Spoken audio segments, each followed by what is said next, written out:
Good day everyone, my name is Caryl Comaya and now I'm going to perform a return demonstration about the intramuscular injection. So intramuscular injection is considered the type of medication and the age, condition, and size of the patient when selecting an injection site.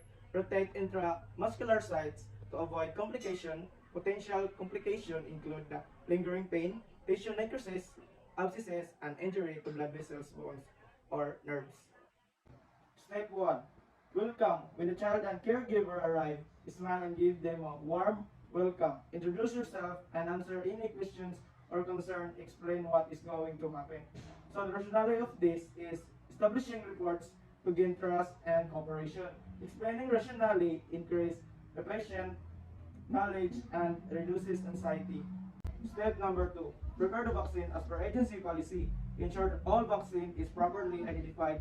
Check guidelines for administration based on the National Immunization Program Manual for Operations. So the rationale of this is properly identifying vaccine decreases the risk of inadvertently administering the wrong one. Preparing vaccine ensures patient safety. Step number 3. Perform hand hygiene. Prepare a clean table to work on. Prepare the dose of intramuscular vaccine. Use a special syringe or needle to measure the small amount, 0.5 ml. So this is the syringe, 0.5 ml. So since we already have here our supply, so we go to perform a hand hygiene. So we have EBHR. So this EBHR has a 70% solution.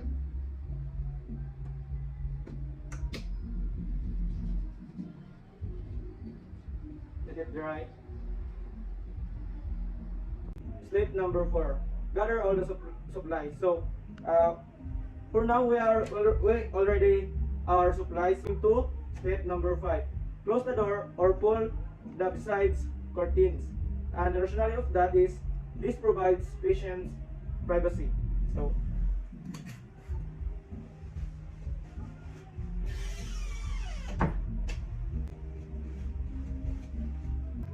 step number 6. Verify the vaccine administration records or the mother and baby booklet to the client by asking the caregiver or mother. Assist the child for any contraindication to the vaccine. So the rationale of this is this ensure the accuracy of the vaccine and prevent errors. Assessment is a prerequisite to the administration of the vaccine. So, ma'am, atagan ka na po kining booklet. Ma'am, diri nga booklet ma'am is ana diri ang mga safety precautions sa baby. Step number 7. Select the appropriate site for the administration. Assist the patient in appropriate position as required. So the rationale of this is the site should be free from lesions, rashes, and molds. Selecting the correct site allows for accurate administration of vaccine. So ma'am, kabay ka rashes or molds ang baby? Wala man, sir. So kay wala man, so proceed na ta sa step number 9. Step number 9. Perform hand hygiene and apply non-sterile gloves. Rationale of this is gloves help prevent exposure to contaminants. And now I'm going to perform hand hygiene. So we have here EBHR has a 70% solution.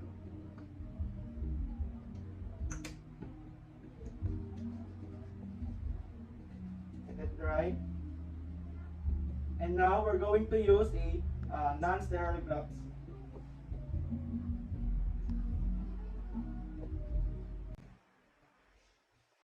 So step number 9, don non-sterile gloves and prepare the patient in the correct position. Ensure the sharp disposal container is close by for disposal of the needle after administration. So the rationale of this is this prepares the patient for injection. Ensuring the sharp container is closed by allows for safe disposal of the needle.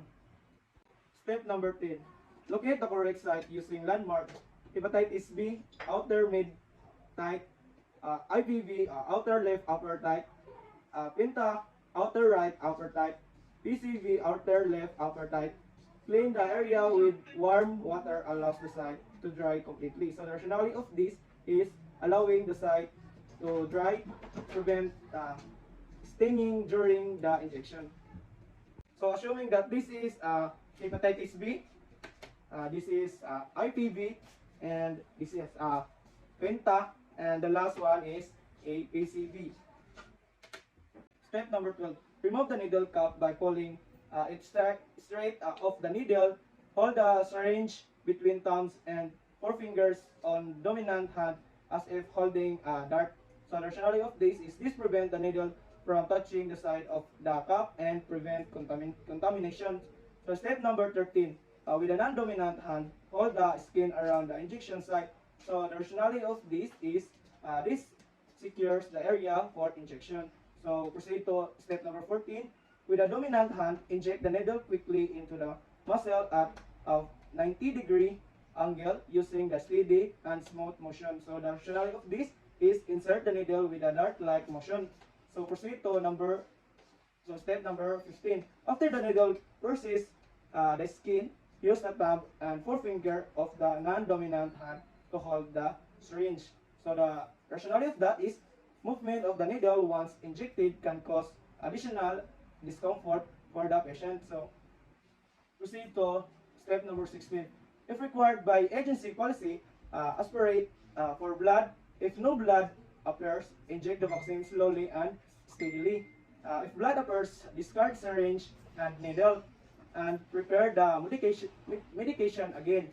So the rationale of this is for AD syringe, we do not aspirate. Injection sites recommended for immunization do not contain a large blood vessel. Aspiration is not necessary when immunizing. Step number 17. Once vaccine is completely injected, remove the needle using a smooth, steady motion. Remove the needle at the same angle at which it was inserted. So the rationale of this is using a smooth motion prevent any unnecessary pain to the patient. So the first vaccine that we're going to inject to the baby is hepatitis B, outer mid tight. So assuming that this is the hepatitis B vaccine, so we're going to inject the baby.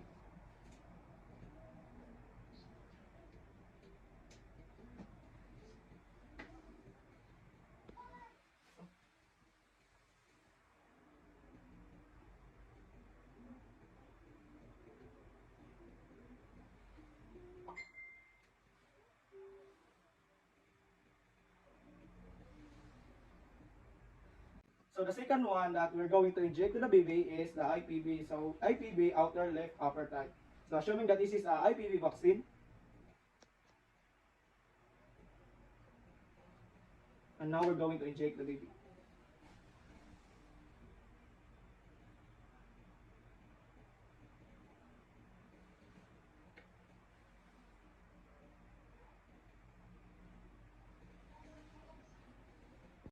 So the next vaccine that we're going to inject to the baby is the pentavalent. So pentavalent is outer right upper thigh.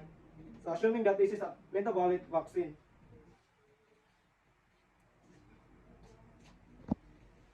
and now we're going to inject to the baby.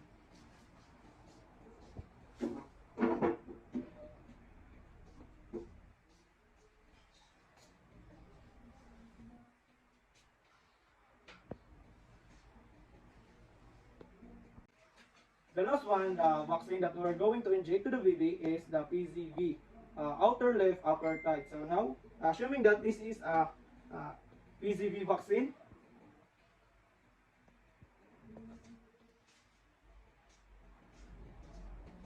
and now we're going to inject to the baby.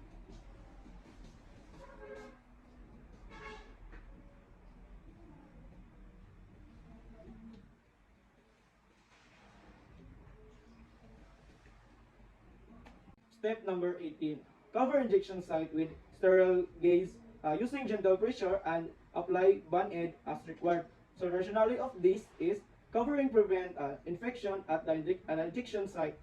So next is place safety shield on a needle and discard syringe in appropriate sharp container. So the rationale of this is placing sharps in appropriate puncture-proof and leak-proof receptacles prevent accidental needle stick injuries. Step number 19. Discard remaining supplies, remove glove, and perform hand hygiene. So the rationale of this is this prevents the spread of microorganisms.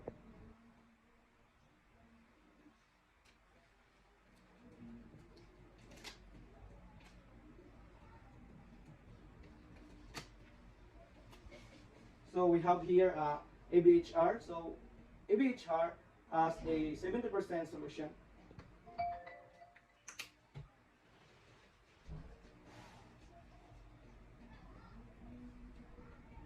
So ma'am, mag-ask na ako question man ma'am. So unsa gay name ni baby ma'am? So ang vaccine na nga atong gi-inject ganina sa imong baby ma'am is the hepatitis B, IPV, ang pentavalent of PCV. So ang atuang date karon ma'am is September 25, 2022 at Badas Health Center.